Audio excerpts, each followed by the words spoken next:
अस्सलाम वालेकुम स्टूडेंट्स, उम्मीद है आप खैर खैरियत से होंगे। बच्चों बिस्मिल्लाह पढ़ लें, दुरूद शरीफ पढ़ लें, फिर हम आगाज़ करते हैं। बिस्मिल्लाहिर्रहमानिर्रहीम। अल्लाहुम्मा सल्लि अला मुहम्मदिन व अला आलि मुहम्मदिन कमा सल्लैता अला इब्राहीम व अला आलि इब्राहीम इन्नका हमीदुम मजीद। अल्लाहुम्मा बारिक अला मुहम्मदिन व अला आलि मुहम्मदिन कमा बारकता अला इब्राहीम व अला आलि इब्राहीम इन्नका हमीदुम मजीद। रब्बि इश्रह ली सदरी व यस्सिर ली अमरी वहलुल उक़दतम मिन लिसानी यफ़क़हू क़ौली। रब्बि ज़िदनी इल्मा रब्बि यस्सिर व ला तुअस्सिर व तम्मिम बिल खैर। ये बच्चों स्प्रिंग 2019 का क्वेश्चन है। वायलिन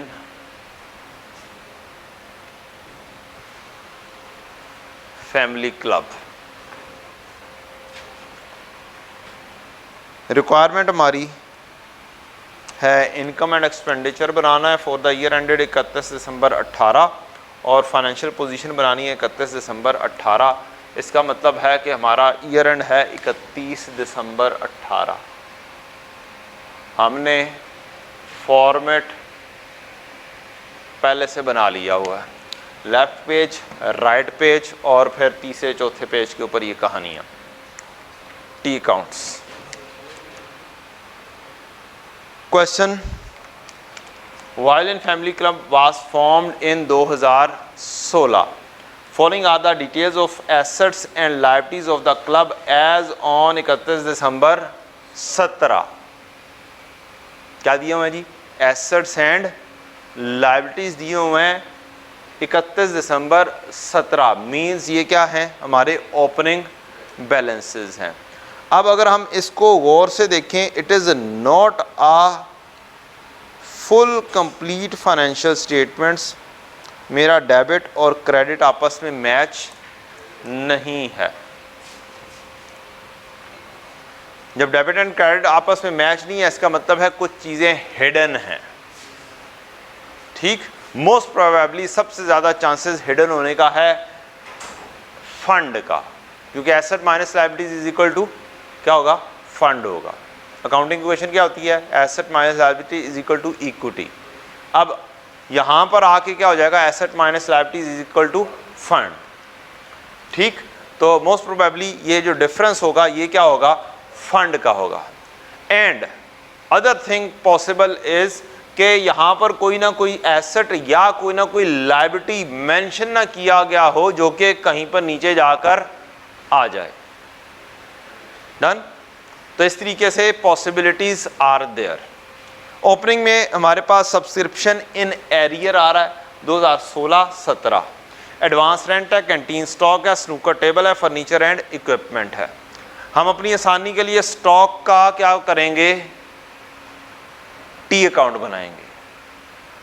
ट्रेडिंग अकाउंट के अंदर opening stock plus purchases less closing stock हो करके भी आ सकता है, लेकिन हम अपनी आसानी के लिए परपेचुअल सिस्टम टाइप पे काम करेंगे। किसके लिए? अपनी आसानी के लिए, ना कि क्या नाम है एक्चुअली में वो फॉलो कर रहा होगा परपेचुअल सिस्टम। ठीक, लेकिन हम अपनी आसानी के लिए उसको फॉलो कर लेंगे। ओपनिंग टी अकाउंट के अंदर ज़्यादा अच्छे तौर पर आराम से स्टॉक डील हो जाता है। बैंक ओवरड्राफ्ट मींस बैंक का क्या है? पिछले साल के एंड पर ओडी बैलेंस है, क्रेडिट बैलेंस है। सब्सक्रिप्शन इन एडवांस है, एक्रूड इलेक्ट्रिसिटी है, कैंटीन वेजेस हैं, कैंटीन के क्रेडिटर्स हैं। एडिशनल इंफॉर्मेशन है, sum of the balances 31 December 18 के हैं, क्लोजिंग बैलेंसेस आ गए। Breakup of subscription received during 18 is as follows. कोई सब्सक्रिप्शन रिसीव हुई होगी। अब हमें क्वेश्चन के अंदर कोई रिसीट पेमेंट भी नजर नहीं आ रहा, कोई बैंक का अकाउंट, कैश का अकाउंट भी नजर नहीं आ रहा। उसने बखेर के रखा हुआ है। कुछ रिसीट्स बताई हैं, कुछ नैरेटिव फॉर्म में रिसीट्स बताई होंगी, कुछ पेमेंट्स बताई होंगी नैरेटिव फॉर्म्स के अंदर। तो हमें उसमें से क्या करना होगा? डाटा को एक्सट्रैक्ट करना होगा। टाइप वही है, कोई रिसीट एंड पेमेंट अकाउंट नहीं है, कोई बैंक अकाउंट अवेलेबल नहीं है, लेकिन क्या है? डाटा अवेलेबल है, आया क्या गया क्या, लेकिन छुपा होगा। डायरेक्टली एक इकट्ठी एक सिमेट्री में चीज मिल जाए ये नहीं होगी। चलें जी आगे चलते हैं। तो एक एडजस्टमेंट आपको मिलेगी, ये लाइफ मेंबरशिप की। फिर एक एडजस्टमेंट है ये कैंटीन से रिलेटेड, फिर एक एडजस्टमेंट है पेमेंट से रिलेटेड, फिर एक एडजस्टमेंट इक्विपमेंट से रिलेटेड, फिर एक वेजेस ऑफ कैंटीन से related, club operates from a rented place, rent से रिलेटेड, स्नूकर टेबल्स हैं उससे रिलेटेड कोई इन्फॉर्मेशन है, स्नूकर टेबल्स आर डेप्रीशिएटेड उससे रिलेटेड इन्फॉर्मेशन है। तो ये चंद एक इन्फॉर्मेशंस हैं, हमने रफली गो थ्रू किया है और रफली गो थ्रू करके हमने क्या किया है, हमने बनाए इसके फॉर्मेट्स, इनकम एंड एक्सपेंडिचर और किसका, स्टेटमेंट ऑफ फाइनेंशियल पोजीशन। उसके अंदर हमने मज़ीद लिखा कि जनाब यहाँ पर इस साइड पर आएंगे, यहाँ पर एसेट्स, यहाँ पर आएंगे फंड एंड लायबिलिटीज़, और इधर हमने लिख लिया कि हमारे पास इनकम्स आएंगी और देन एक्सपेंडिचर्स आएंगे। 40-60 की रेशो कह सकते हैं और इधर 60-40 की रेशो कह सकते हैं। एसेट्स में आइटम्स ज़्यादा होते हैं, फंड लायबिलिटीज़ में आइटम्स कम होते हैं, इनकम्स में आइटम्स कम होते हैं, एक्सपेंसेस में आइटम्स अक्सर ज़्यादा होते हैं। चलें जी, स्टार्ट काम कहाँ से होगा हमारा, ओपनिंग से। कहाँ से, ओपनिंग से स्टार्टिंग होगी। Subscription in arrear means receivable हुआ, क्या हुआ, रिसीवेबल हुआ, और फिर इसका मतलब मुझे सब्सक्रिप्शन की डिटेल बनानी है, सब्सक्रिप्शन का अकाउंट बनाना है, सब्सक्रिप्शन रिसीवेबल का अकाउंट। तो एरियर में है मींस 16 के भी पैसे लेने हैं, 17 के भी पैसे लेने हैं, और ₹1000 में ऑलरेडी ओके में मिला हुआ है। तो हम अपने क्वेश्चन को नीचे भी अगर कहीं पर रुपीस में डाटा है उसे भी क्या कर लेंगे, काट कर 1000 में कन्वर्ट कर लेंगे, और ये हमारी डिनोमिनेशन आ गई कि ₹1000 में काम करना है। ये बहुत इम्पोर्टेंट होती है, जिसे हम बिल्कुल भी इम्पोर्टेंट नहीं समझते, इग्नोर कर देते हैं। तो सब्सक्रिप्शन 16 की और 17 की, ये दोनों क्या हो गए, ओपनिंग में आ गए। BD 2016 से रिलेटेड, BD 2017 से रिलेटेड, ये आपका आ गया 15 और दूसरा आपका आ गया 90। जौन जौन सी चीज़ आप लेते जाते हैं, आप क्वेश्चन पेपर के ऊपर क्या करते जाएं, टिक लगाते जाएं, ताकि कोई चीज़ मिस ना हो जाए। जहां पर कोई चीज़ आपने मिस की नहीं, वहां पर काम गड़बड़ हुआ नहीं। किसको ना लिखें, क्या करें, डाटा अलहदा दिया हुआ है उसे अलहदा प्रेजेंट करें। क्वेश्चन ये आया है, इन दोनों को इकट्ठा करके एक BD बना दें, ना बनाएं, आसानी रहेगी। अलहदा दिया हुआ है, अलहदा ही रहने दें, आगे काम आसान हो जाएगा, क्योंकि उसने आपके साथ क्या करना है, खेलना है। किसके अंदर, 16 से रिलेटेड ये हो गया, 17 से रिलेटेड ये हो गया, 18 से रिलेटेड ये हो गया, 19 से रिलेटेड ये हो गया। ठीक, उसने डाटा अलहदा दिया हुआ है, अलहदा ही रहने दे, ज़्यादा आसानी रहेगी आपको। Advance rent means rent prepaid 24, यहां पर रख लेते हैं rent prepaid 24 BD। Next, canteen का स्टॉक 215 और कैंटीन का स्टॉक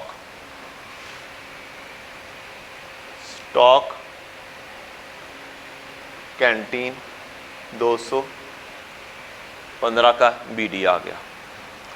देन हमारे पास स्नूकर टेबल्स दी हुई हैं, और देखना ये होता है कि स्नूकर टेबल्स या इस तरह की चीज़ के अंदर कोई एडजस्टमेंट्स हैं या नहीं है। अगर तो कोई एडजस्टमेंट्स हों तो टी अकाउंट में फेंक दो, अगर सिर्फ और सिर्फ डेप्रीसिएशन है तो चुप करके क्या करो, यहां पर फेस के ऊपर लिख दो।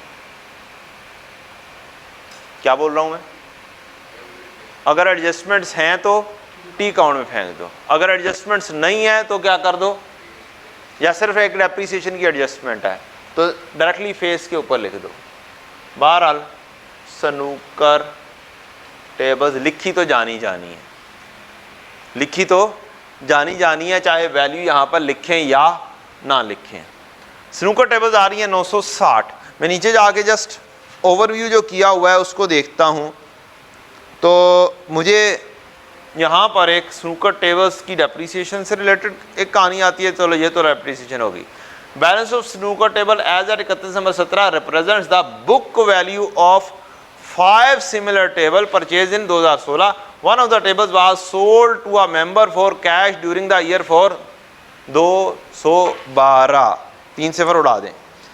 डिस्पोजल मौजूद है, लिहाजा हम इसको क्या करते हैं, इसके ओपनिंग को ले जाते हैं किधर, टी अकाउंट में। कितना आ रहा था 960। स्नूकर टेबल्स एक चीज पता चल गई, ये बुक वैल्यू है। स्नूकर टेबल बुक वैल्यू पर है 960। नाम ही बताया होता है कि ये बुक वैल्यू है। अगर हमें एक्यूमुलेटेड डेप्रीसिएशन इधर कहीं पे नजर आती, मींस डेबिट और क्रेडिट में बयान किया होता, अभी तो एसेट्स और लायबिलिटीज में बयान किया हुआ है ना, डेबिट एंड क्रेडिट में बयान किया होता तो एक्यूमुलेटेड डेप्रीसिएशन यहां पे लिखी हो सकती थी। स्टिल हम उसको नेट कर कर अपने पास बुक वैल्यू पर ला सकते थे अगर हमें आसानी होती तो। क्या बोल रहा हूं मैं, मेरे पास कॉस्ट भी होती और एक्यूमुलेटेड डेप्रीसिएशन भी होती और डिस्पोजल भी होती, लेकिन डिस्पोजल को डील करना ज़्यादा आसान होता बुक वैल्यू मेथड से, तो मैं बुक वैल्यू में कन्वर्ट कर देता हूँ। अगर आसान होता कि कॉस्ट को अलहदा रखें, एक्यूमुलेटेड डेप्रीसिएशन को अलहदा रखें, तो फिर मैं अपनी आसानी के लिए अलहदा रख लेता। It depends on you people. Decision paper में बैठ के करना है। आसान कहाँ पे है, आसानी कहाँ पर है। डन, बोलो ठीक है। 960 बुक वैल्यू है। मैंने थोड़ी सी इंफॉर्मेशन पढ़ी इससे रिलेटेड और मुझे पता चला ये बुक वैल्यू पे है। मैंने बुक वैल्यू के मुताबिक इसको लिख दिया है। 960 भी गया। Furniture and equipment 720। क्या फर्नीचर एंड इक्विपमेंट से रिलेटेड कोई एडजस्टमेंट है? किधर है? स्नूकर टेबल्स आर डेप्रीशिएटेड इतने स्ट्रेट लाइन मेथड पे, while furniture and equipment are depreciated at 20% using reducing balance method. Full year depreciation is charged in the year of addition, whereas no depreciation is charged in the year of disposal. ऊपर snooker table की कहानी, उससे ऊपर canteen. Equipment acquired during the year is only 30% paid. It means furniture and equipment में भी कोई ना कोई एडजस्टमेंट मौजूद है। इस वजह से मैं इसे डायरेक्टली फेस के ऊपर नहीं लेकर आ सकता, यहां पर ही रखूंगा। ठीक, टी अकाउंट देखूंगा, इक्विपमेंट एंड फर्नीचर, यहां पर भी लिख देंगे हम इक्विपमेंट एंड फर्नीचर। इनका जो सीडी होगा वो उठाकर यहां पर हम लिख देंगे। कितना बीडी आ गया जी इसका? 720 है। चलें 720। हमने एसेट साइड की मुकम्मल तौर पर चीज़ें क्या कर दी हैं, लिख दी हैं। लायबिलिटी साइड, बैंक ओवरड्राफ्ट, इसका मतलब बैंक का अकाउंट बना हुआ नहीं मिलेगा, बनाना पड़ेगा।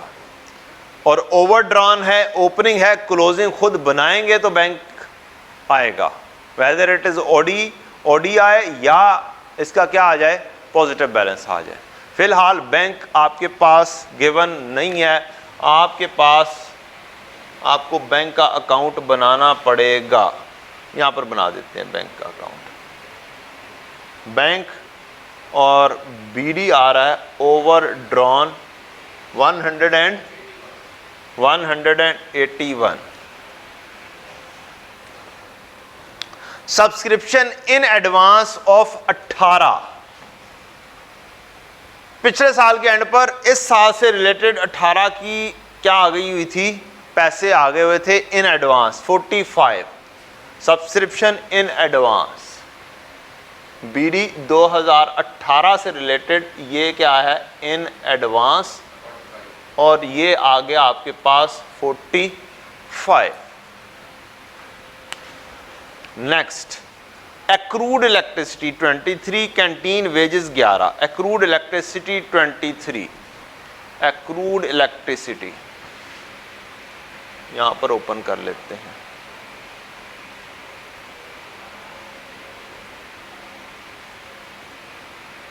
और दूसरी क्या चीज है जी, कैंटीन वेजेस हैं।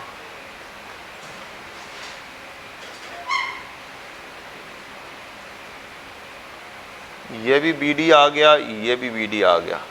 23 इलेक्ट्रिसिटी का और कैंटीन वेजेस का 11। नेक्स्ट है जी, कैंटीन के क्रेडिटर्स 118। क्रेडिटर का लिंक स्टॉक से होता है, किससे होता है, परचेजेस डेबिट और क्रेडिटर क्रेडिट, या इन्वेंट्री डेबिट और क्रेडिटर क्रेडिट। तो कोशिश ये किया करें ये दोनों लेजर्स क्या हों, साथ साथ हों, क्रेडिटर और स्टॉक का।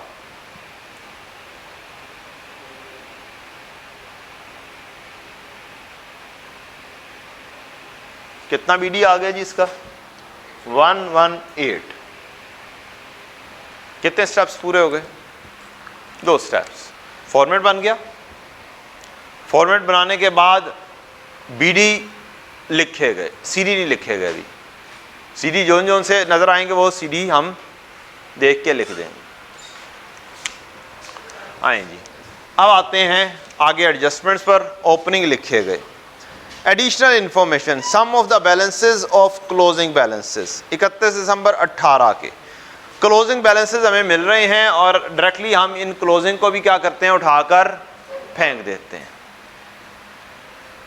हम 2 काम कर सकते हैं at a time. In closing को उठाकर हम डायरेक्टली बैलेंस शीट की फेस के ऊपर भी साथ ही लिख सकते हैं। हमारे मार्क्स क्या हो जाएंगे, थोड़े से सिक्योर हो जाएंगे।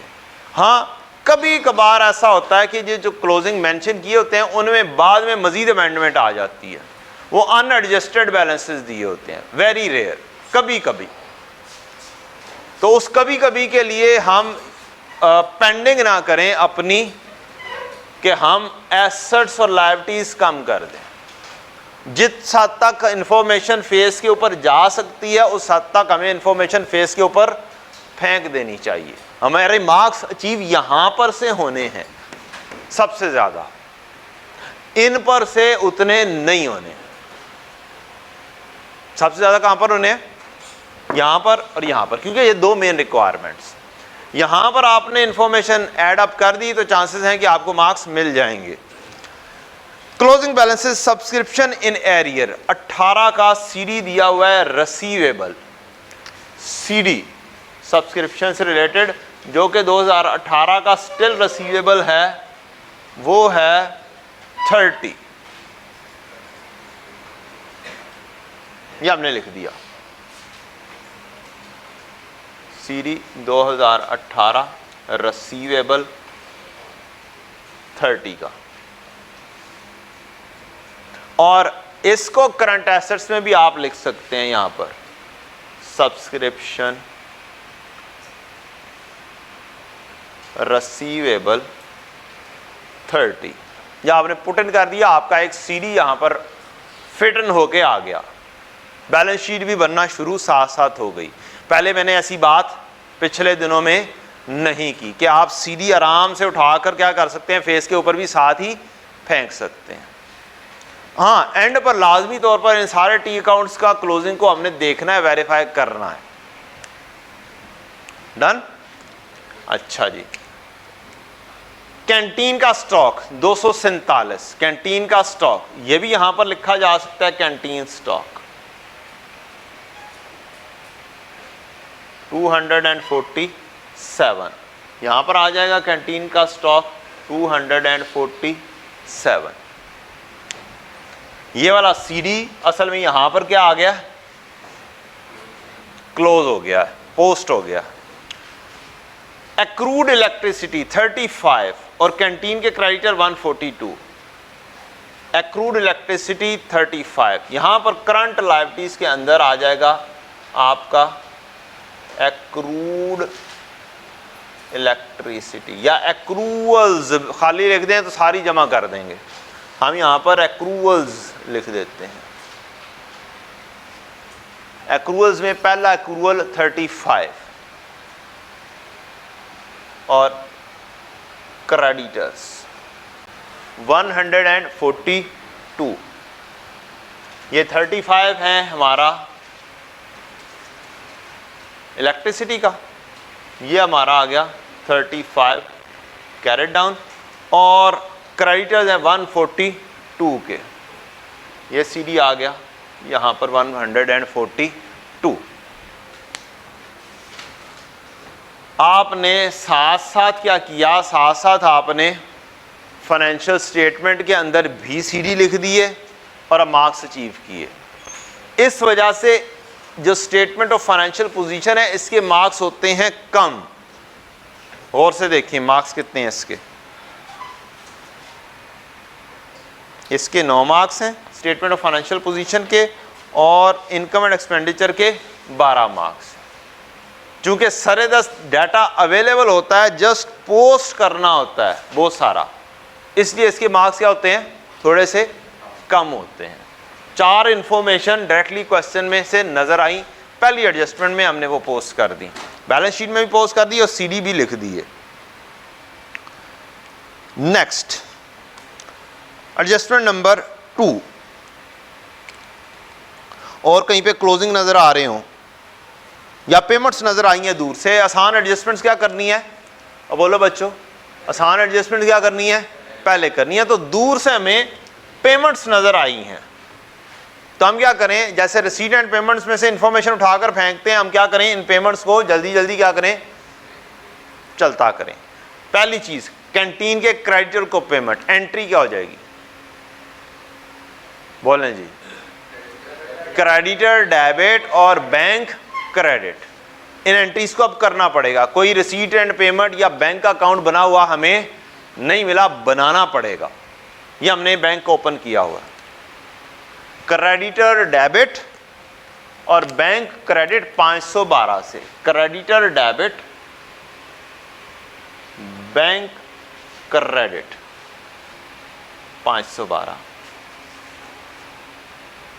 अब डबल एंट्री का साथ नहीं छोड़ना, जहां जहां पे डबल एंट्री है, ओपनिंग क्लोजिंग की कोई डबल एंट्री नहीं होती है। आगे डबल एंट्रीज करेंगे क्वेश्चन सोल्व होएगा, नहीं करेंगे क्वेश्चन सोल्व नहीं होगा।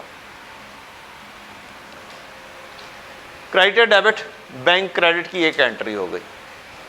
नेक्स्ट है सैलरीज 285, सैलरीज हमारे पास कहीं पर वेजेस मौजूद हैं, यहां पर लिखना चाहिए यहां पर लिख दें, या फिर चुप करके क्या कर दें, यहां पर लिख दें, दोनों तरीके कार ठीक है।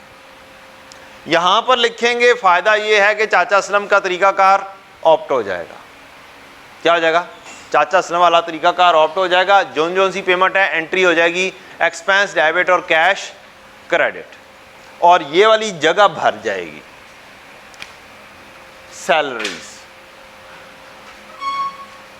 कितनी आई हैं जी, 285, ये मेरी एंट्री आ गई सैलरी एक्सपेंस डेबिट और बैंक क्रेडिट 285। जी बेटा, किधर नहीं लिखा, वो क्रेडिटर इतने मौजूद नहीं ना, मुसीबत है क्या, क्रेडिटर तो एक्सपेंस में नहीं आते ना, क्या आते हैं बताएं जी, नहीं कैश पे क्रेडिटर की क्या एंट्री पास करेंगे आप, नहीं कर सकते ना, क्रेडिटर को तो यहीं पे फेंकना है, एक्सपेंडिचर यहां पर फेंकने, ठीक, वो भी मैंने कहा वो स्टिल इधर भी फेंक सकते हैं जिन जिन के अकाउंट मौजूद हैं, और फिर एक बैलेंस बनाकर उधर फाइनल ले जाएं, दैट इज आल्सो पॉसिबल। लेकिन मैं क्या कर रहा हूं, मैं अपनी ये जगह भरना चाह रहा हूं, जल्द अज जल्द भरी जाए। ये भी हो सकता है मैं सैलरीज लिखूं, ये वाली अमाउंट यहां पर पेस्ट कर दूं, नो प्रॉब्लम, और फिर यहां से एक एंट्री बनेगी एक्सपेंस डेबिट और कैंटीन वेजेस पेएबल क्रेडिट, और उसके साथ फाइनल बैलेंस बनाऊं और वो यहां पर लिख दूं, दैट इज आल्सो पॉसिबल, दोनों तरीकेकार ठीक है। डन। लेकिन चाचा असलम वाला तरीका क्या है? ये वाला यहां, और हमें आदत है और ये वाला काम करेंगे, हमारे दो टॉपिक्स होंगे। कौन कौन से? एक एनपीओ और दूसरा करेक्शन ऑफ एरर। उसकी एंट्रीज भी खुद ही सोचना शुरू करेंगे कि कैसे होती चली जाती हैं, दोनों चीजें आपकी हो जाएंगी। बहरहाल तरीकाकार दोनों ठीक है, उधर लेके जाओगे फिर भी एक्सपेंस ने अल्टीमेटली इधर आ जाना है। तो लिहाजा हम क्या करते हैं, मेरा तरीकाकार ये है, आंखें बंद करके एक्सपेंडिचर्स यहां पर लिख दो जो पेमेंट्स हैं। बस आंखें बंद करोगे तो सही वाली लिख लेना सही जगह पे, ठीक है। तो सैलरीज डेबिट और कैश क्रेडिट। नेक्स्ट क्या चीज है जी? इक्विपमेंट। क्या खरीदा है? इक्विपमेंट 66 की पेमेंट की है, इसका मतलब खरीदा होगा ना। इक्विपमेंट डेबिट और कैश या bank credit. Equipment debit, cash या बैंक क्रेडिट। बैंक ही लिख देता हूं, बैंक का अकाउंट है और कोई चीज कैश की नहीं बताई हुई उसने, तो इसका मतलब है इक्विपमेंट डेबिट और कैश क्रेडिट या bank credit. Bank credit, bank दिया हुआ है, इक्विपमेंट डेबिट और बैंक क्रेडिट, डबल एंट्री का साथ बिल्कुल भी नहीं छोड़ना। इलेक्ट्रिसिटी 263 पेमेंट किया इलेक्ट्रिसिटी की। इलेक्ट्रिसिटी एक एक्सपेंस है, डेस्पाइट मुझे पता है यहाँ पे इलेक्ट्रिसिटी का एक अकाउंट मौजूद है, लेकिन इधर छोड़ो पर मारो गोली, चुप करके इधर लेके जाओ। इलेक्ट्रिसिटी एक्सपेंस कितना है जी? 263। इलेक्ट्रिसिटी डेबिट और बैंक क्रेडिट 263 इलेक्ट्रिसिटी। मैंने एक आसान एडजस्टमेंट को उठाया और मैंने कंक्लूड कर दिया। अब एक आसानी ये आप आराम से कर सकते हैं कि इलेक्ट्रिसिटी से रिलेटेड अगर एक चीज आ गई है तो बताएं क्या एंट्री हो जाएगी। एंट्री बना सकते हैं यहां से, जस्ट ओपनिंग क्लोजिंग का डिफरेंस देखना है, इधर डेबिट है या इधर क्रेडिट बनता है। मजीद इधर क्रेडिट बनता है कितना? 12। अब बोले 12 ही बनता है ना डिफरेंस। तो आप क्या करेंगे? एक्सपेंस इलेक्ट्रिसिटी एक्सपेंस डेबिट और electricity payable credit. Expense debit, debit में डेबिट ऐड होता है, बस ऐसे कहानी आप सॉल्व कर दें। कोई औखी कहानी। एक्रूअल एंड प्री पेमेंट चुप करके ओपनिंग और क्लोजिंग बस रखो और बाकी सारा का सारा काम किधर चलता कर दो, इधर चलता कर दो, और एक एंट्री के जरिए सारा मामला क्या कर दो, सॉल्व कर दो। डन हो गया? और मुश्किल तो नहीं है। चलें जी बेटा। किधर? एसेट्स और लायबिलिटीज में सीडी होते हैं ना, और क्या होते हैं यहाँ पे? तो सीडी आते हैं। चाहे आप एंड पर सीडी फाइंड करके निकाल के यहाँ पे सीडी लिख लें, चाहे अगर कोई सरेदस गिवन किए हैं इधर भी लिख दो और इधर भी लिख दो। असल में तो ये यहाँ से ही आ रहा है। 142 यहाँ से उठ के किधर आना है? यहाँ पर आना है। ये लायबिलिटी है। ये स्टॉक का सीडी इसने उठ के कहाँ पर आना है? यहाँ पर आना है। तो वो मैंने इंफॉर्मेशन गिवन थी, मैंने डायरेक्टली यहाँ पर पेस्ट इसलिए कर दिया कि मेरा क्या हो जाए, बाद में भी टाइम बच जाएगा। दूसरी ये वाला मेन एरिया मेरा फिल इन द ब्लैंक्स हो जाएगा जिसके मुझे मार्क्स मिलने हैं। सिर्फ इधर लिखने का कोई मार्क्स नहीं मिलना मुझे, इधर मार्क्स लिखा गया तो मार्क्स मिल जाएंगे, क्योंकि इधर से बाद में भी खींच के लेकर आना है। तो मैंने पहले ही लिख दिया। मैंने पहले बताया कि सिर्फ चंद दफा होता है कि जी इनके अंदर क्या होती है, चेंजेस भी आ सकती हैं, वेरी रेयर।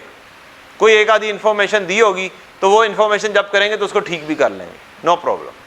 बिल्कुल ऐसे ही है जैसे डेटर का अकाउंट बनाया करते थे, अनएडजस्टेड दिया होता था, उसके अंदर कुछ एडजस्टमेंट्स करनी होती थी, प्रोविजन फॉर डाउटफुल डेट के लिए करनी होती थी ना, वो एडजस्टमेंट्स करते थे और एक नया बैलेंस आ जाता था।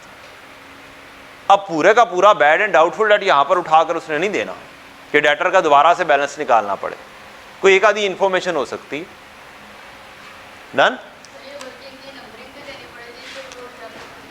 अच्छा, अब एक परेशानी वाली बात, वर्किंग की नंबरिंग भी देनी पड़ेगी। मेरे नज़दीक ज़रूरत नहीं है, एज सच मेरे नज़दीक ज़रूरत नहीं है। 2 पेजेस के ऊपर ये सारी वर्किंग्स होंगी, ये लेफ्ट पेज, ये राइट पेज, ये सारी ज़्यादातर चौथे पेज पर या तीसरे पेज पर, ज़्यादातर। शायद रेयर चांस होगा कि आपका कोई वर्किंग 5वें 6ठे पेज पे भी चला जाए। अगर चली जाती है तो जाने दें, कोई मसला नहीं। ऐसा नहीं कि जी 5वां 6ठा पेज लाना नहीं, उसमें भी पहले 6ठा पेज यूज़ कर लो, बाद में 5वां यूज़ कर लो, ताकि अगला क्वेश्चन फिर से क्या हो, लेफ्ट पेज से स्टार्ट हो। पैसे दिए हुए हमने, फीस पे करते हैं हम, तो कोई एक मसला नहीं है, एक इजाफी पेज लग जाएगा तो डन। और उसी अंदाज में घर में काम कर लें। अगर एक पेज खाली रह जाएगा ना, बाद में कोई MCQs उस पर कर लेना घर में रफ, ठीक है ना। लेकिन पेपर में कोई ज़रूरत नहीं है, चलते चले जाए जी। कौन सी इंफॉर्मेशन हो गई जिसको मैंने पुट इन कर दिया, और जौन सी इंफॉर्मेशन को पुट इन कर दें उसको क्या कर दें, काट दें। मैंने पहली इंफॉर्मेशन को पुट इन कर दिया है, मैंने 5वीं इंफॉर्मेशन को पुट इन कर दिया है। अब आगे सारी की सारी इंफॉर्मेशन एक हिसाब से टेक्निकल किस्म की हैं। तो सबसे पहले सबसे अच्छी इंफॉर्मेशन एडजस्टमेंट नंबर 2 को देखते हैं।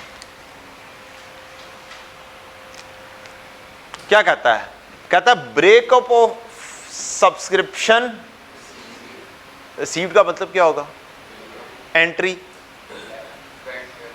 बैंक डेबिट और सब्सक्रिप्शन रिसीवेबल क्रेडिट। कहता है ये जो बैंक में पैसा आया है ना, इसका ब्रेकअप ये है।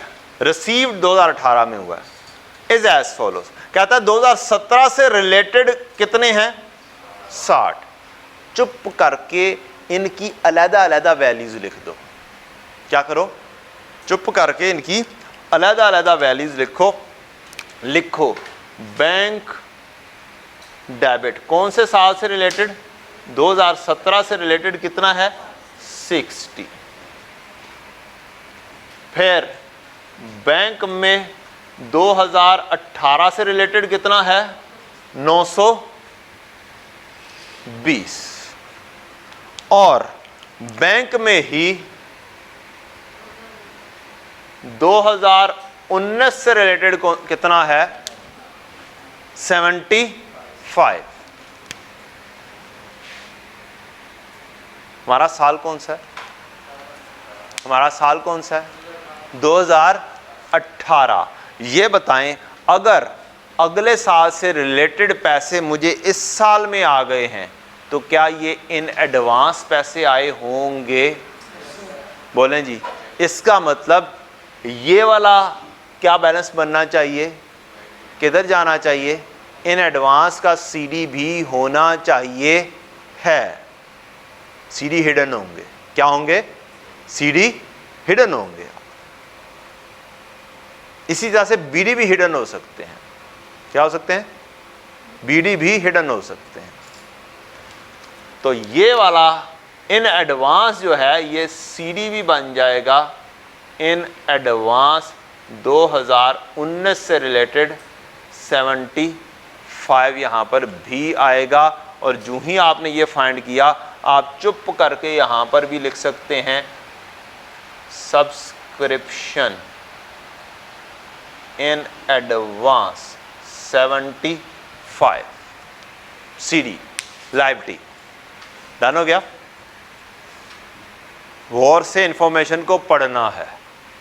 किसी बच्चे ने सवाल किया था कि ये इकट्ठा कर सकते हैं, करने को किया जा सकता है, लेकिन क्या होगा, मुश्किलात पेश आएंगी बाद में चीज़ें बनाने में, बाद में चीज़ें बनाने में।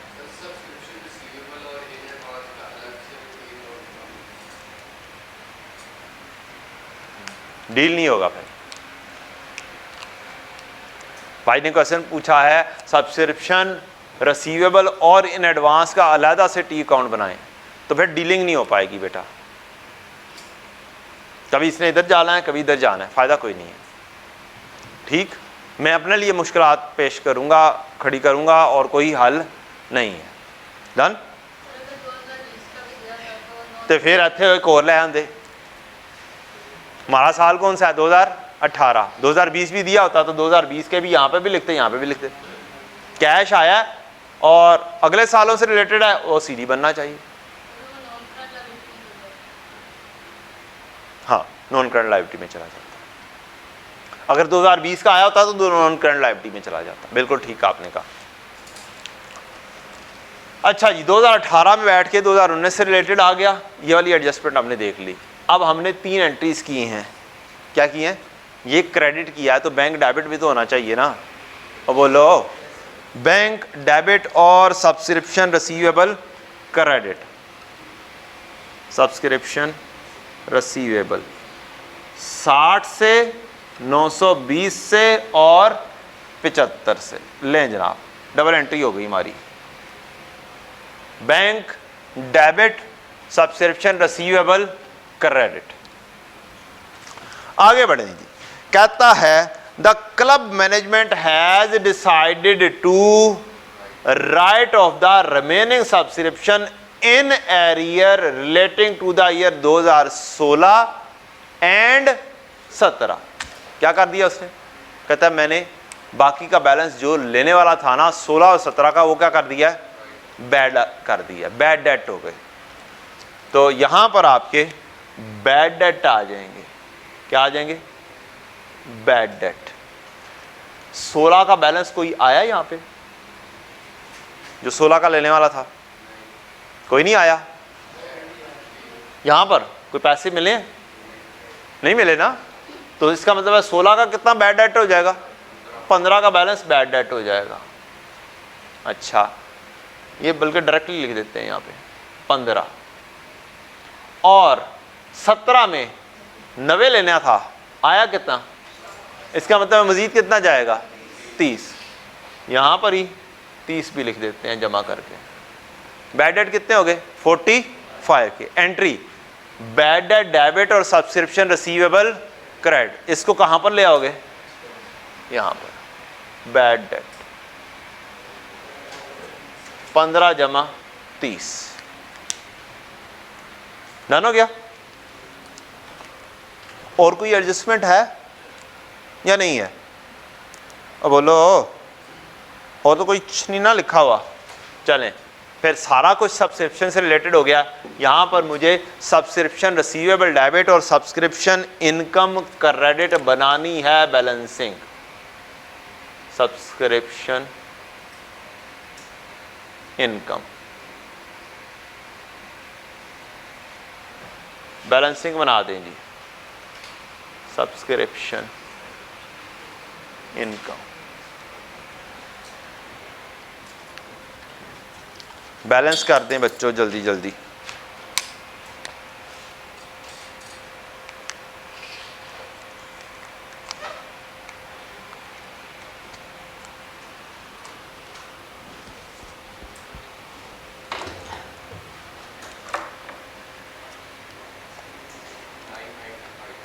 डबल 995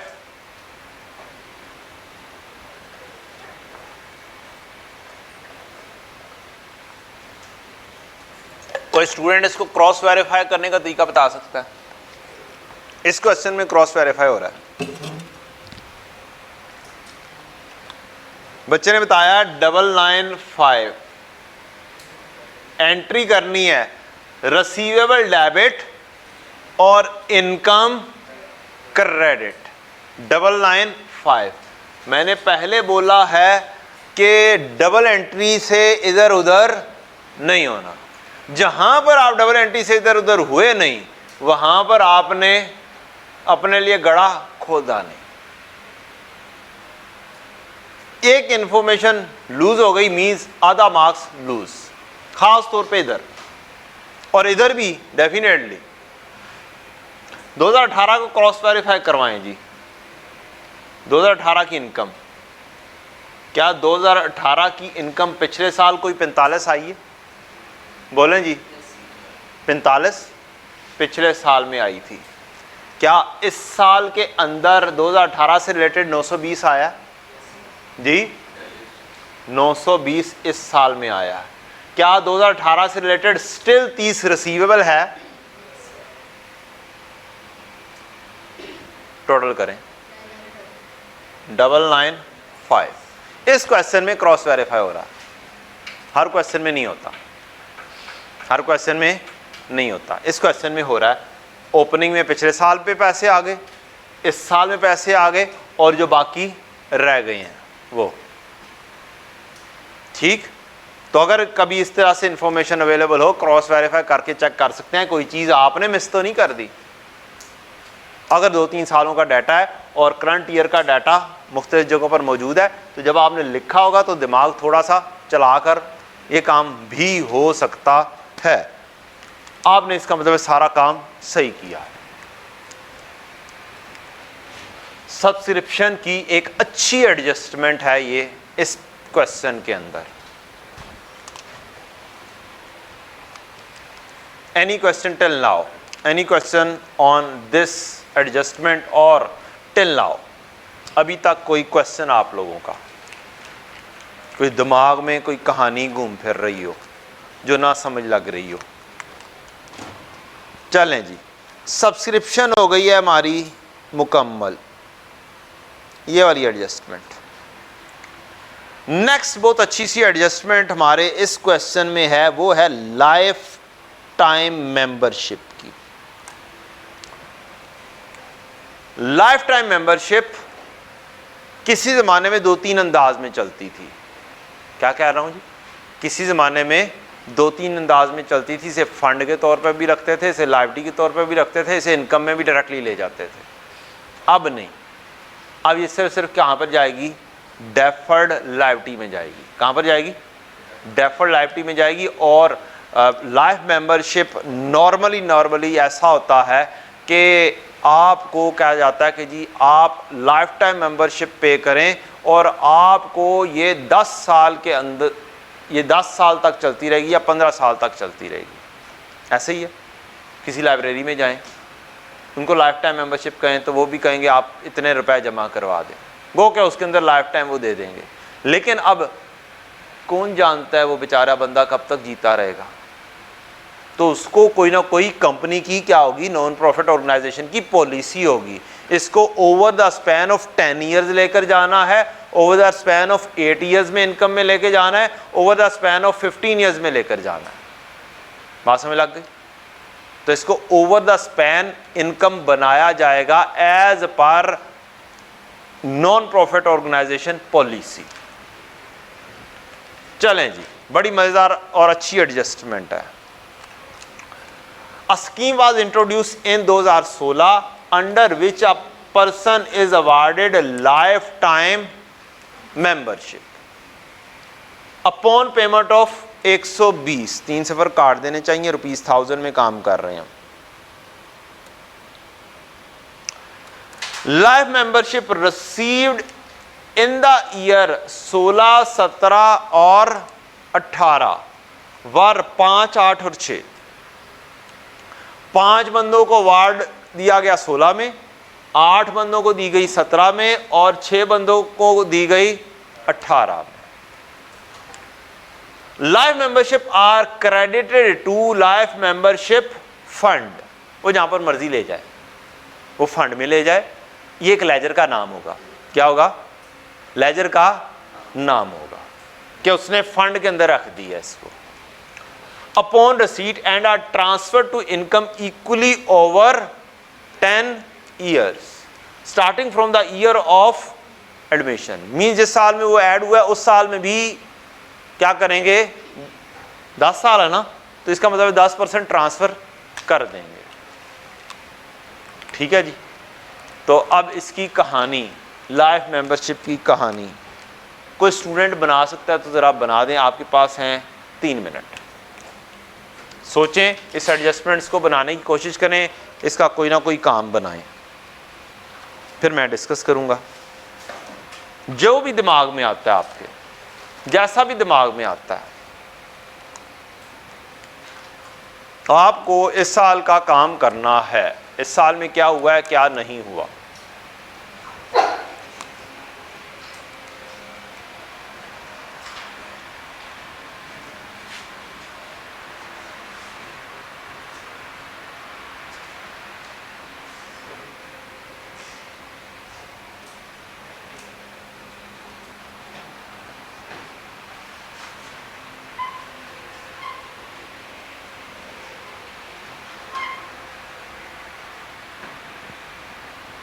घर में बैठे हुए बच्चे भी बनाएं। काइंडली लाइफ मेंबरशिप को खुद थोड़ा सा डील करने की कोशिश करें। थोड़ा सा मैंने इशारा दिया है, अब सोचें कि आप कैसे डील कर देंगे।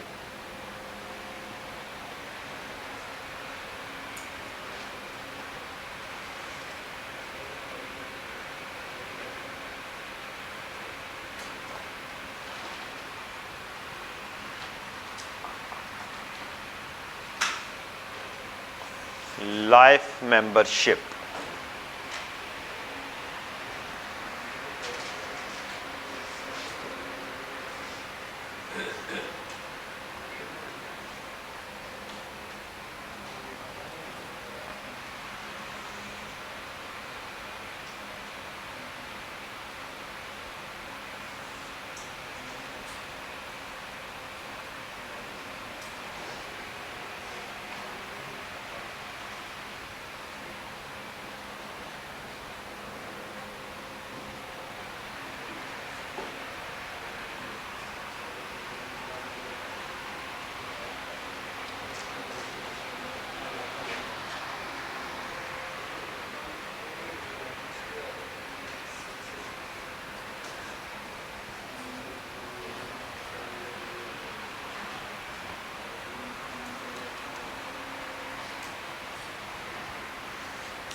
और लाइफ मेंबरशिप को डील कर लो, ये बाद में नोट करते रहना। हाँ भाई, बनाओ कुछ ना कुछ।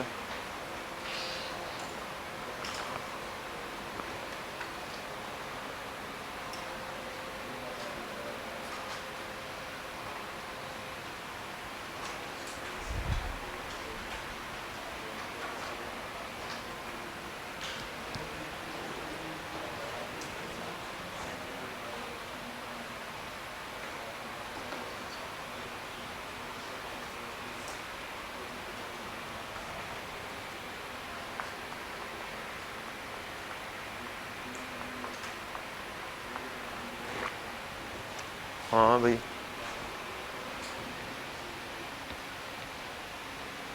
ओ क्या बात है, डायरेक्टली सारा कुछ जान दे फेस दे उत्ते ही, क्या बात है।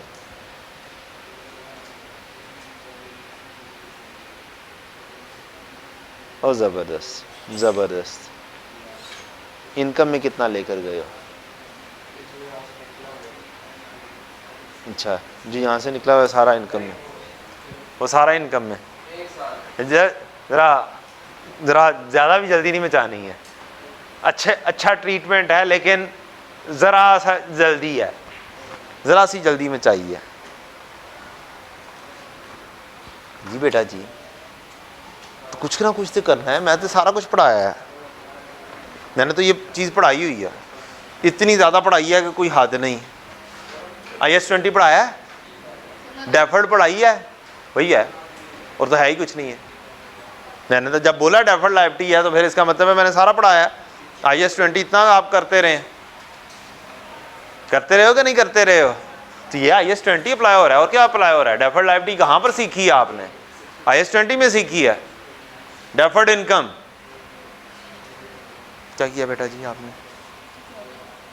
क्या बनाया, किधर बनाया हुआ है जी? जल्दी बनाओ बच्चों।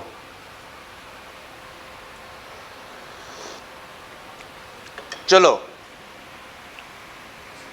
प्यारे बच्चों, काइंडली मेरी रिक्वेस्ट है आपसे, कितने साल हैं? क्या पहला साल बनेगा और उसका सीडी बना होगा डेफर्ड लाइबिलिटी? क्या अगले साल उसका बीडी बनेगा? क्या अगले साल भी कुछ आएगा और फिर से कुछ ट्रांसफ़र हुआ होगा इनकम में और फिर से कुछ सीडी बना होगा? वो इस साल का क्या होगा? बीडी होगा। क्या आप लोगों ने बीडी निकाला है? ठीक, एक बीडी निकलना था, और इस साल में भी कुछ आया, और इस साल में भी कुछ इनकम में जाएगा, और फिर इस साल का भी क्या निकलेगा? सीडी निकलेगा। तो आप एंट्रीज के हिसाब से ही चलते हैं। सबसे बेस्ट तरीका कार एंट्रीज है। हर साल की क्या बनाना शुरू कर दो, एंट्रीज बनाना शुरू करो। दो एंट्रीज होती हैं बेटा डेफर्ड लायबिलिटी के अंदर। कितनी एंट्रीज होती हैं हाईएस्ट एंट्री में डेफर्ड लायबिलिटी से related? Cash debit deferred grant था ना, डेफर्ड ग्रांट लायबिलिटी है ना, डेफर्ड लायबिलिटी है। और क्या है? एक एंट्री थी cash debit deferred grant credit, और दूसरी एंट्री क्या थी? डेफर्ड ग्रांट डेबिट और ग्रांट इनकम क्रेडिट। तो डेफर्ड लायबिलिटी का एक अदद क्या बना दो? टी अकाउंट बना दो। आपकी जिंदगी क्या रहेगी? ऐसे ऐसे ये सॉल्व होगा। जितनी देर आप सोचने में लगा रहे हैं ना, अच्छा ये कर दूं वो कर दूं, डबल एंट्री के साथ आप चले जाते हैं तो ये ऐसे सॉल्व होना था।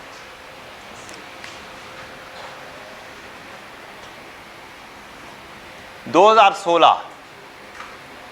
2016 BD nil cash debit deferred liability credit life वाली, कितने बंदों को एडमिशन दिया गया 2016 में? 5। 120 अरब 5 कितना हुआ? 600। इसका मतलब है जो इनकम में जाएगी डेफर्ड लायबिलिटी डेबिट और इनकम क्रेडिट, इसको 10% ले लें, तकसीम 10 कर दें तो 60 आ जाएगी। डन। तो ये 2016 का यहां से सीडी बन जाएगा 540, बीडी बन जाएगा आपका 540। नया कैश कितना आया? कितने बंदों को एडमिशन दिया गया है? 8 बंदों को। कितने बंदों को? 120 अरब 8, 960। अब ये 60 भी जाना है और इसका 10 तकसीम 10 करके 96 भी जाना है। ये भी इनकम में गया, ये भी क्या गया? इनकम में। सीडी कितना बन गया?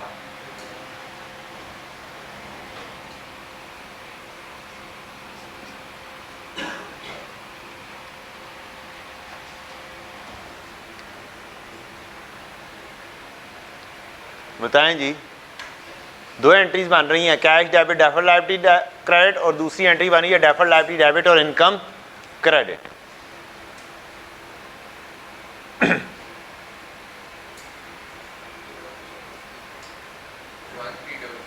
वन 1344, ये बीडी मेरा 1344 आ गया। कैश या बैंक डेबिट? Bank debit. कितने बंदे? 6, 720। अब इनकम में एक ये वाला 60 जाना है, एक ये 96 जाना है, और एक इसको तकसीम 10 करके 72 जाना है। Over the span of 10 years जाना है ना, हर साल एक एक जितना। ये 60 वाला इस साल में भी आएगा और ये 96 इस साल में आ गया। अब 60 और 96 दोनों पिछले सालों में हर साल उसकी इनकम, और एक 720 को तकसीम 10 करके ये इनकम, ये आपकी बन जाएगी इनकम। और यहाँ से बन जाएगा कितना? 1836 का सीडी।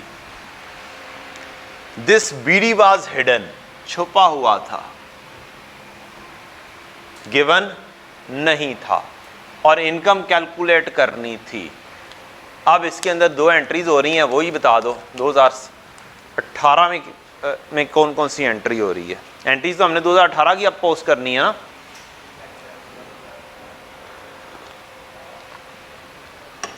बात समझ लग गई है या नहीं लगी? बोलो बोलो, क्या बोला हुआ है आपको कि टी अकाउंट क्या है? यहां पर T account is the key इस टॉपिक में। अब 3 सालों के मुझे टी अकाउंट बनाना पड़े हैं, लेकिन बना कितनी देर में है? क्वेश्चन ये है, क्या जल्दी काम हो गया और विद एक्यूरेसी काम हो गया? क्या हो गया? विद एक्यूरेसी काम हो गया। कुछ शार्प माइंडेड डेफिनेटली इसमें से सीधी निकाल सकते थे, निकाल लेंगे, लेकिन बीडी मिस कर जाएंगे। ठीक, इनकम भी शायद डायरेक्टली सही निकाल लें जी। इनकम ही सही निकली है, बाकी कुछ सही नहीं निकला ना ओपनिंग निकला ना क्लोजिंग निकला है, इनकम सही निकाल लिया। अब खाली इनकम यहां पर लिखी जाएगी, इसको कहते हैं खाली इनकम लिखना, सिर्फ एक काम करना, और इसको कहते हैं दोनों तीनों काम करना। ओपनिंग बीडी 1344 क्या लायबिलिटी है? बोलें जी। और क्या ये लायबिलिटी यहां पर दी हुई थी? और बोलें दी हुई थी या नहीं दी हुई थी? ये वाली लायबिलिटी नहीं दी हुई थी, और एसेट्स और लायबिलिटीज आपस में मैच नहीं है। एक लायबिलिटी मजीद बनती है जो क्वेश्चन पेपर के ऊपर आप लिख सकते हैं, 1344 की डेफर्ड लायबिलिटी लाइफ की। पढ़ाना है बच्चों। और भी तरीके हो सकते हैं इसके, क्या हो सकते हैं? और भी तरीके हो सकते हैं, ओपनिंग निकालने के और भी तरीके हो सकते हैं। मींस जो 2016 में बने हैं उनकी रिमेनिंग लाइफ यहां पर कितनी होगी? 8 साल। ठीक, एक साल की बनाएंगे 60 को 8 से मल्टीप्लाई करेंगे, वो 2016 से रिलेटेड बैलेंस इसमें आ जाएगा। इस साल में जो आए हैं इनकी रिमेनिंग लाइफ कितनी होगी? 9 साल। 96 को 9 से मल्टीप्लाई करेंगे तो वो भी इसमें शामिल हो जाएगा। ये बनेगा ओपनिंग, डायरेक्टली अगर बनाना हो। और फिर ये आएगा, फिर 60 और 96 और 72 तो आने ही आने हैं। टोटल करके लिख लो या जैसे मर्जी लिख लो, मेरे नज़दीक सबसे आसान तरीकाकार ये है। हर साल को अलग-अलग डील करो। चलें जी, एक एंट्री बैंक डेबिट और डेफर्ड लायबिलिटी लाइफ की credit. Bank debit deferred liability life वाली कितनी? बैंक डेबिट कितना होगा? 720 इस साल में, 720। दूसरी एंट्री, ये ओपनिंग तक आप पहुंच गए हैं, आपने ओपनिंग वो क्वेश्चन में वो वहां पे लिख लिया है, और यहां पर लिख लिया, ये ओपनिंग ऑटोमेटिकली आ गया। डन। और इनकम डेफर्ड लायबिलिटी डेबिट और income credit, life membership income 60 जमा 96 जमा 72, कहानी खत्म। टोटल कितना है जी? 200। ठीक है जी, 228 होता रहेगा, मुझे क्या, 228 है जी total. Any question on life membership?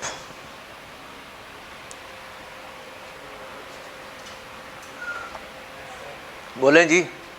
अच्छा, अगर कोई शार्प बंदा हो तो बिल्कुल स्टार्ट में वो गौर से देखे एसेट्स और लायबिलिटीज कितने मेंशन हुए हैं? 2024 और लायबिलिटीज कितनी? 378। वो क्या करेगा? वो ये करेगा कि फंड मिसिंग है। क्या मिसिंग है? फंड मिसिंग है, तो मैं जल्दी जल्दी ओपनिंग फंड निकाल दूं। क्या निकाल दूं? Opening fund. वो करेगा, कितना एसेट है? 2024 2024 माइनस वो लिखेगा कितना? 378। ये कितने हो गए? बैलेंस कितना हो गया? 1646। अब जब वो लाइफ मेंबरशिप पर पहुंचेगा तो उसे पता चलेगा, ओहो एक लायबिलिटी और भी थी, एक लायबिलिटी ये भी है। इसका मतलब है ये फंड क्या हो गया? कैलकुलेट ठीक नहीं हुआ है। इसमें से कुछ बैलेंस निकालना है और कहां पर भेजना है? लायबिलिटीज में। वो यहां से ये जो डिफरेंस लिया होगा इसमें से निकालेगा बैलेंस 1344 और भेज देगा फिर यहां पर। ठीक है, ये हो गई अगर गलती ये कर चुके हुए हो तो। अदरवाइज रिकमेंडेड ये है कि आप क्या किया करें, फंड अगर छुपा भी हुआ है तो एसेट्स या लायबिलिटीज छुपी होंगी क्वेश्चन में, क्या होंगी, एसेट्स या लायबिलिटीज ओपनिंग की छुपी होंगी कोई ना कोई एडजस्टमेंट्स में। तो उसका तरीकाकार यही है कि ये वाला काम ओपनिंग फंड भी बिल्कुल एंड पर किया करो, बिल्कुल एंड पर करते, लायबिलिटी मिल जाती, हम लायबिलिटी यहां पर लिखते, ओपनिंग लायबिलिटी एक लिखी गई। अब 20-24 में से -378 करेंगे, -1344 करेंगे, ऑटोमेटिकली हमारा फंड सही कैलकुलेट होगा नॉर्मल अंदाज में। डन।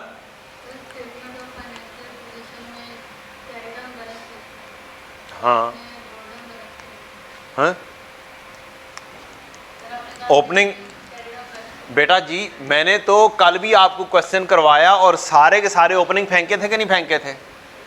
अगर ओपनिंग दिए हुए तो सारे के सारे ओपनिंग या फेस के ऊपर आ जाने हैं या इन टी अकाउंट्स में आ जाने हैं, ठीक। तो वो उनमें से मैंने टी अकाउंट नहीं बनाया ओपनिंग फंड का, मैंने क्या किया, उसे फेस के ऊपर ही डील किया।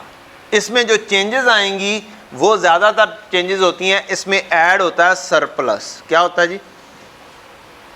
सरप्लस। ये ओपनिंग जनरल फंड का बैलेंस निकाला हमने, क्योंकि और कुछ उसने बताया नहीं हुआ, ये वजह है ओपनिंग यहां पर लेकर आने की। जी बच्चों, कितनी एडजस्टमेंट्स हो गई हैं? अच्छी अच्छी एडजस्टमेंट्स हो रही हैं, आज बड़ी मज़ेदार एडजस्टमेंट्स आ रही हैं इस क्वेश्चन में। 4 नंबर एडजस्टमेंट पेंडिंग है, क्लब ऑपरेट्स ए कैंटीन, ठीक है जी। Till last year the canteen earned a gross profit of 20% of markup या मार्जिन? यार हमारी मेहरबानी, ऑन सेल्स है 20% ऑन सेल्स है, मीन्स मार्जिन। फार्मूला क्या होता है मार्जिन का? इसका लिंक दिया है, इसका मतलब क्या हुआ? इसका मतलब हुआ या तो सेल्स से कॉस्ट निकलेगी या कॉस्ट से सेल्स निकलेगी। बात समझ लगी? लास्ट ईयर तक वो ये कर रहा था, इफेक्टिव फ्रॉम 1 जनवरी 18, इस साल के शुरू में selling prices were increased by 10%। अब लास्ट ईयर के मुताबिक, पहले आप लास्ट ईयर के मुताबिक की सेल्स निकाल लेंगे, फिर उसके अंदर 10% क्या करेंगे, इंक्रीज देंगे। इस लाइन का मतलब ये है कि या तो कॉस्ट से सेल्स निकलनी है या सेल्स से कॉस्ट निकलनी है। डन हो गया? लिख लें अपने पास, जब भी मार्कअप या मार्जिन की इंफॉर्मेशन इस तरह के क्वेश्चन में दे देगा, जब भी मार्कअप या मार्जिन की इंफॉर्मेशन इस तरह के क्वेश्चन में दे देगा,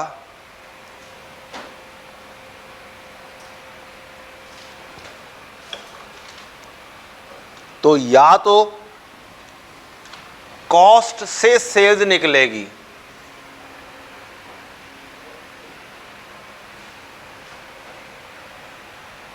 और या फिर सेल्स से कॉस्ट निकलेगी।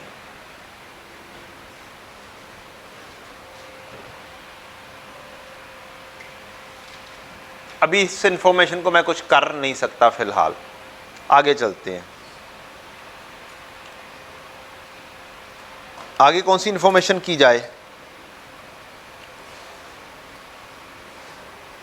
ये बड़ी अच्छी इंफॉर्मेशन है जी, time consuming. 8 number adjustment. 8 number adjustment, club operates from a rented place. बहुत अच्छा क्वेश्चन है एक्रूअल प्रीपेमेंट के ऊपर, और एक्रूअल से रिलेटेड कहानियां आपको बेशुमार मिलेंगी हमारे इस टॉपिक में। Final account, introduction to accounting का फाइनल अकाउंट हो या फिर किसी भी लेवल पे फाइनल अकाउंट हो, और ये भी फाइनल अकाउंट ही की एक टाइप है कि नहीं है? बोलो, है तो final account he, and nothing else. ठीक है, बस डील करने का तरीकाकार हर तरह की जगह पर, हर तरह के क्वेश्चन को डिफरेंट होता है। तो वहां पर आपको एक्रूअल प्री पेमेंट से रिलेटेड काम लाजमी तौर पर मिलेगा, चाहे एक एडजस्टमेंट हो, चाहे 2 हो, चाहे 3 हो। The club operates from a rented place, the rent is paid quarterly in advance on 1 March, 1 June, 1 September and 1 December. As per agreement, annual rent was increased by 3 सिफर उड़ा दें 6 से, with effect from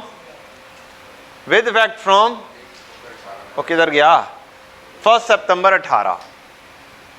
कोई मुझे इस से related BD, CD, income नहीं sorry expense और पेमेंट, ये 4 चीज़ें होती हैं। बीडी होता है, सीडी होता है, पेमेंट होती है और क्या होता है, एक्सपेंस या इनकम। ये 4 चीज़ें ज़रा निकाल कर दे दें। एक मैं बता देता हूँ, यहाँ कहीं पे रेंट दिया हुआ है, किधर गया, ये दिया हुआ है, ओपनिंग मैंने बता दिया, ओपनिंग मैंने बता दिया प्रीपेड है। बड़ी मजेदार एडजस्टमेंट है, वेरी ब्यूटीफुल एडजस्टमेंट।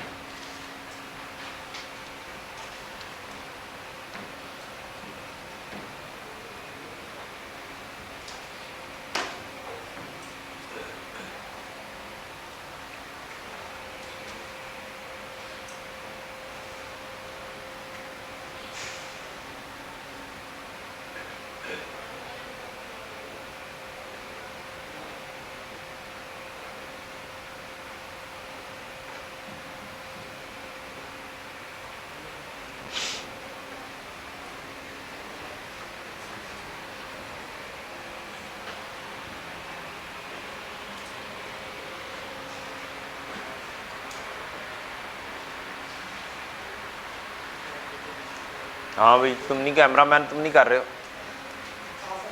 पास है अल्हम्दुलिल्लाह, चलो ठीक है। FAR 2 में भी यही आता है, वो भी पास है, अच्छा फिर ठीक है, फिर खैर। C5 में भी आ जाता है, वो भी देखी जाएगी जब होगा तो देखी जाएगी।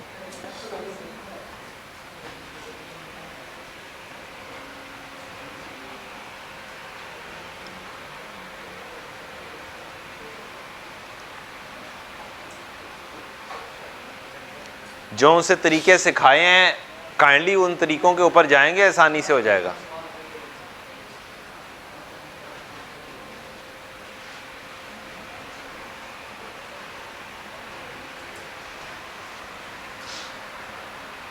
इंफॉर्मेशन इज कंप्लीट, इंफॉर्मेशन मुकम्मल है।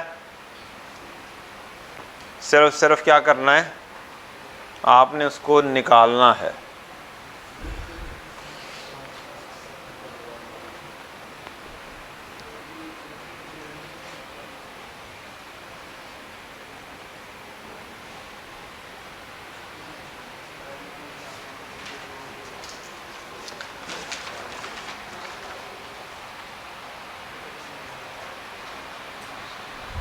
हाँ भाई, पढ़ाई शुरू कर दो बच्चों, क्या कर दो, पढ़ाई शुरू कर दो काइंडली।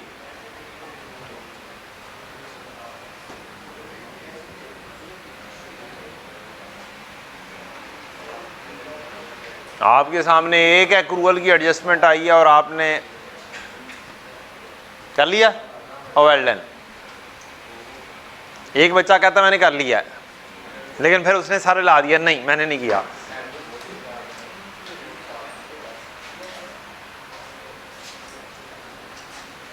हाँ जी पुत्र जी,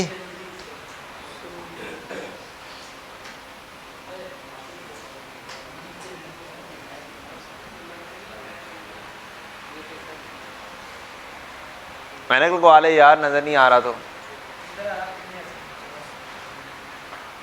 इधर कुछ ना कुछ बनाओ ना, तो देखो ना, ढूंढो, निकालो, और करना क्या है इसमें, जो सी इंफॉर्मेशन अवेलेबल है वो लिखो, पेज के ऊपर लेकर आओ। हाँ भाई,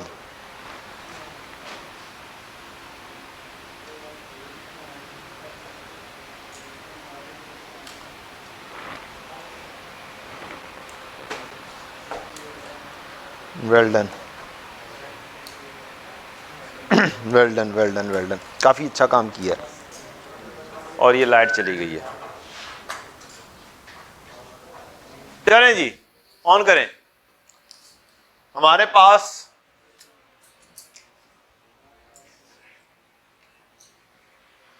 सूरत हाल ये है कि पेमेंट कब कब हो रही है। मैंने आपको एक रूल बताया हुआ है, एक्रूअल एंड प्री पेमेंट बहुत इजीली डील कैसे होती है, बोलो, टाइमलाइन बनाकर। क्या बनाकर? टाइमलाइन। एक्रूअल प्री पेमेंट की कोई भी टेक्निकलिटी आ जाए, चुप करके क्या बनाओ? टाइमलाइन बनाओ। टाइमलाइन आप लोगों ने किसी ने भी नहीं बनाई हो, एक बच्चा जिसने सही काम कर लिया उसने सारा कुछ दिमाग में सारा कुछ कर लिया, ठीक। कुछ जीनियस बच्चे टाइमलाइन के बगैर भी कर लेते हैं, लेकिन लाइट आ गई है, लाइट है। अच्छा जी, हमारा साल शुरू हो रहा है किस तारीख को? 1 जनवरी को। 1 जनवरी को 18। क्या यहां पर प्रीपेड था? बोले जी, कितना था? 24 का। 24 का प्रीपेड था। पेमेंट कब कब हो रही है? 1 मार्च, 1/3 को, फिर 1 जून को, फिर 1 सितंबर को और 1 दिसंबर को। इन एडवांस होती है। क्या होती है जी? इन एडवांस होती है। यहां पर हमारा साल हो रहा है खत्म। ये बताएं, इन एडवांस पिछले साल में जब पेमेंट हुई होगी वो भी 1 दिसंबर को ही हुई होगी, बोले, तो फिर ये 24 फिर कितने महीनों का होगा इन एडवांस? 3 महीने का कम है। 1 महीने तो पिछले साल तो ही रिलेट कर रहा है। कितने महीनों का होगा ये? 2 महीनों का होगा। कितने महीने का? तो पर मंथ कितना हुआ? 12 पर मंथ हुआ। बस ये निकालना था खुद, ठीक। पर मंथ कितना है? 12 पर मंथ 12। इंक्रीज कब आ रही है? 1 सितंबर में इंक्रीज आ रही है। एनुअल इंक्रीज दी हुई है, मंथली इंक्रीज दी हुई है। एनुअल कितनी है? 6 की यहां पर इंक्रीज आ रही है, जो कि पर एनम है। उसको 12 से डिवाइड करो, पर मंथ कितनी बनती है? 0.5। कितनी बनती है? 0.5। 0.5 इंक्रीज आई। इसका मतलब है पहले 12 था, अब कितना हो जाएगा? 12.5। बस इतनी सी कहानी थी आपकी।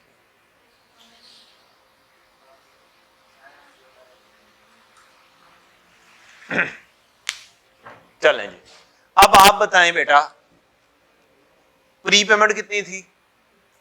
पेमेंट कब होती है? 1 दिसंबर को। क्वार्टरली इन एडवांस कितने महीने की? 1 दिसंबर को पेमेंट हुई होगी। दिसंबर, जनवरी और फरवरी 3 महीने की पेमेंट हुई होगी। लेकिन प्रीपेड कितना है? अगले साल से रिलेटेड कितना पे किया? जनवरी और फरवरी 2 महीनों का। और 24 इंफॉर्मेशन है जो कि क्या है? 2 महीनों की है। डन। अब आपको कहा हुआ है या तो सीडी फाइंड कर लो, पेमेंट दी हुई है तो, या फिर क्या कर लो? एक्सपेंस फाइंड कर लो। कोई एक चीज, 1-2 चीजें फाइंड कर लो, आपका काम हो जाएगा। क्या हम यहां से ये 12 फाइंड कर लिया? 12 पर मंथ है। 24 2 महीनों का, 1 महीने का कितना? 12। इंक्रीज आ रही है 6 की एनुअल पर एनम, तो वो 12 महीने की इंक्रीज हुई। पर मंथ इंक्रीज कितनी हुई? 0.5। 12 जमा 0.5 कितना हो गया? 12.5। इसका मतलब है जब यहां पर 12.5 ज़रब 3 की पेमेंट करेंगे तो प्रीपेड कितना होगा अगले 2 महीनों का? और 12.5 मल्टीप्लाई बाय 2 कितना होता है? 25। यहां से आपने फाइंड किया, सीडी क्या आ गया आपका? 25। 5।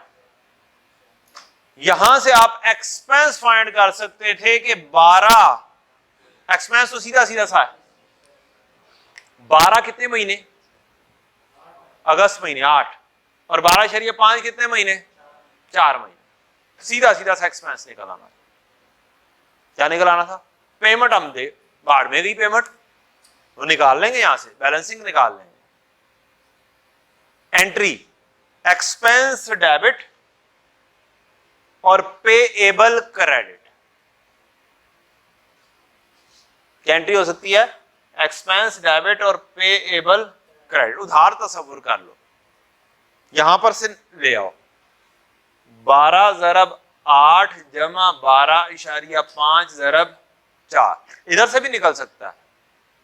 यहां पर 36 की पेमेंट हुई होगी 3 महीने की, यहां पे भी 36 की पेमेंट हुई होगी 3 महीने की, यहां पर 37.5 की पेमेंट हुई होगी 3 महीने की, यहां पर 37.5 की पेमेंट हुई होगी 3 महीने की। उन सबको जमा करो, यहां पर पेमेंट लिख दो, बैलेंसिंग एक्सपेंस ले लो। उन सबको जमा करो, चाचा सलम की तरह यहां पर एक्सपेंस लिख दो पेमेंट वाला। ओपनिंग क्लोजिंग फाइंड करो, डिफरेंस लो और यहां पर एडजस्ट कर दो, जैसे मर्जी कर दो, सारे तरीके ठीक है।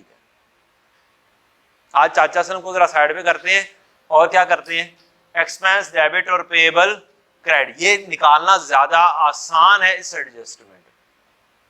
कितना हुआ जी बेटा, 146 इज द एक्सपेंस, और यहां से बैलेंसिंग पेड निकल आएगा, रेंट पेएबल डेबिट और बैंक क्रेडिट। 147 की पेमेंट हुई होगी, क्रॉस वेरीफाई कर लेते हैं। 36 की पेमेंट यहां पर, 36 की पेमेंट यहां पर, 12.5 ज़रब 3 37.5 की पेमेंट यहां पर, 37.5 की पेमेंट यहां पर। चेक कर लें क्या ये 147 बनता,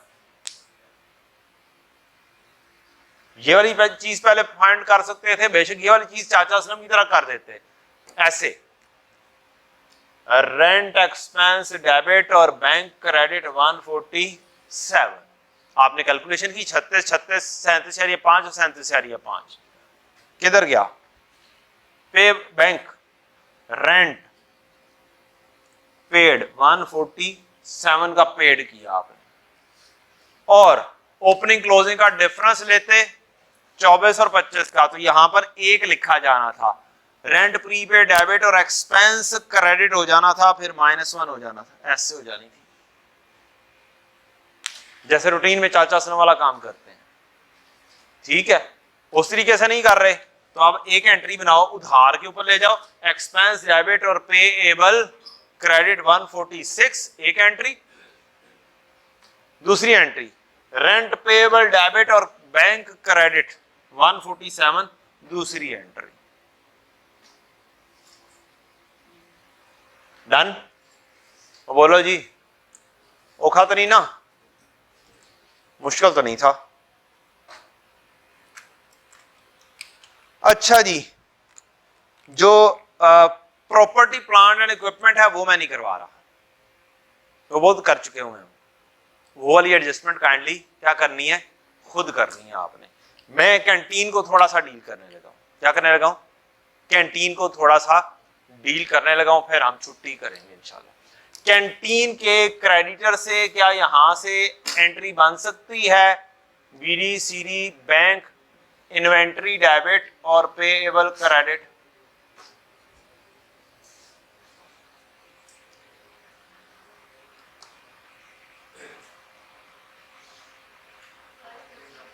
कितना 536 inventory debit payable credit, payable या क्रेडिटर, और फिर एक entry cost of sales debit और इन्वेंट्री क्रेडिट बैलेंसिंग।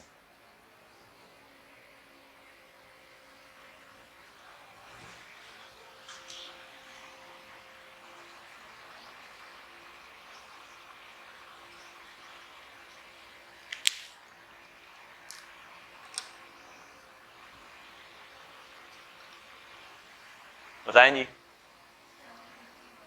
751 ये आपका आ गया 751, वो वाली आइटम जो आपने इस साल में बेची हैं बैलेंसिंग। नहीं यार, ना ना ना ना, 751 कैसे आ गया? ऐसे वैसे जमा नहीं करना है, माइनस भी करना है।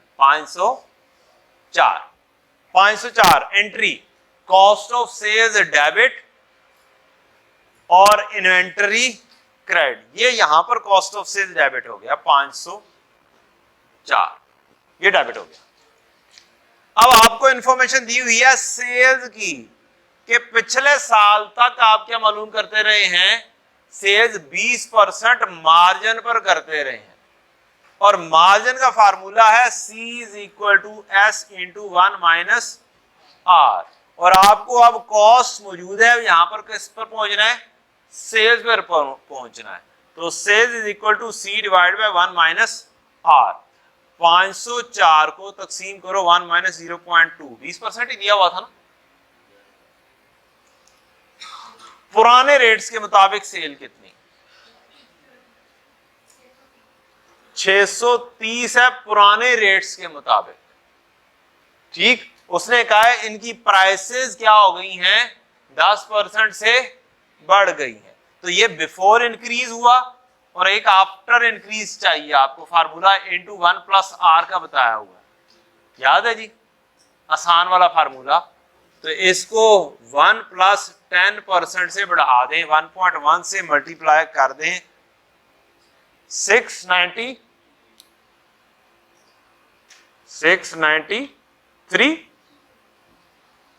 और यहां से आपका आ जाएगा इसका ग्रॉस प्रॉफिट, लेस करेंगे वेजेस कैंटीन। वेजेस कैंटीन गलती से हो सकता है आपने इधर लिख दी हो सैलरी से रिलेटेड, और वेजेस कैंटीन यहां कहीं पे भी दिया हुआ है, इधर गया, लेकिन सिर्फ ओपनिंग है, लेकिन सिर्फ ओपनिंग है। इससे रिलेटेड इंफॉर्मेशन क्वेश्चन में अवेलेबल है।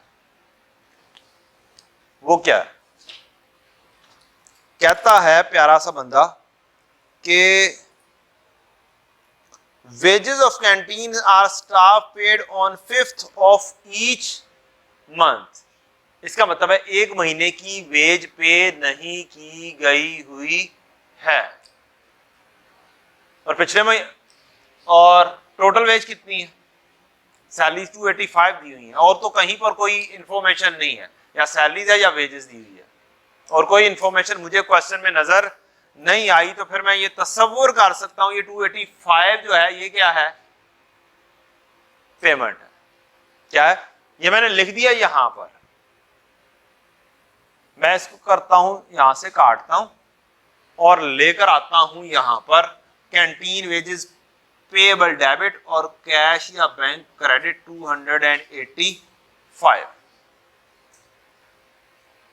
285। ये अब इसमें 11 कौन सा होगा, पिछले साल का, और बाकी क्या होगा, इस साल का। और इस साल के कितने महीने होंगे, 11। मालूम कर सकते हैं इस साल की कितनी वेज बनती है, 285 में से 11 निकालो, बाकी कितने बचे, 274 करंट ईयर के कितने महीनों की हुई, 11, क्योंकि एक महीने बाद पेमेंट होती है, और ये पेमेंट है, ये क्या है, पेमेंट है। कितनी बनी, 25। तो फिर ये बताएं अगले साल में कितनी पेमेंट करनी हुई, 25, एक महीने। और यहां से आपका आ जाएगा एक्सपेंस, कितना बना, 299, ये हमारा एक्सपेंस बनेगा। यहां से आप 299 कह सकते हैं कि ये कैंटीन की वेजेस है मोस्ट प्रोबेबली, क्योंकि कोई इंफॉर्मेशन मैंने जितना पढ़ा मुझे नजर नहीं आई, शायद आपको नजर आ जाए, इसकी एंट्री नहीं की आपने। बैंक डेबिट और सेल्स क्रेडिट 693,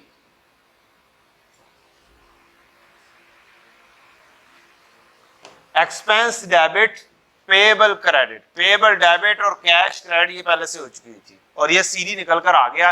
ये सीडी आप यहां पर लिख सकते हैं कैंटीन सैलरी, कैंटीन वेजेस 25। लें जी, बाकी क्वेश्चन आप इसका सोल्व कीजिएगा। मुश्किल मुश्किल एडजस्टमेंट्स मैंने करवा दी हैं और आसान आसान सी जो कोई एडजस्टमेंट हैं वो हैं प्रॉपर्टी प्लांट इक्विपमेंट से रिलेटेड, एक आधी डिस्पोजल और एक आधी डेप्रिसिएशन की एंट्री, वो आप मुकम्मल करेंगे और आपका क्वेश्चन ये क्या हो जाएगा, इंशाल्लाह मुकम्मल हो जाएगा। वो आपने खुद करना है, इतनी प्रैक्टिस दोबारा से करें। कल मैं ये होमवर्क चेक करूंगा इंशाल्लाह जी। बुक कब आएगी? 1-2 दिनों में आ जाएगी इंशाल्लाह। अभी फिलहाल वो तो करें ना, मैं इंशाल्लाह पास पेपर्स रख देता हूं इसके, ठीक है। थैंक यू, अस्सलाम वालेकुम रहमतुल्लाहि व बरकातहू।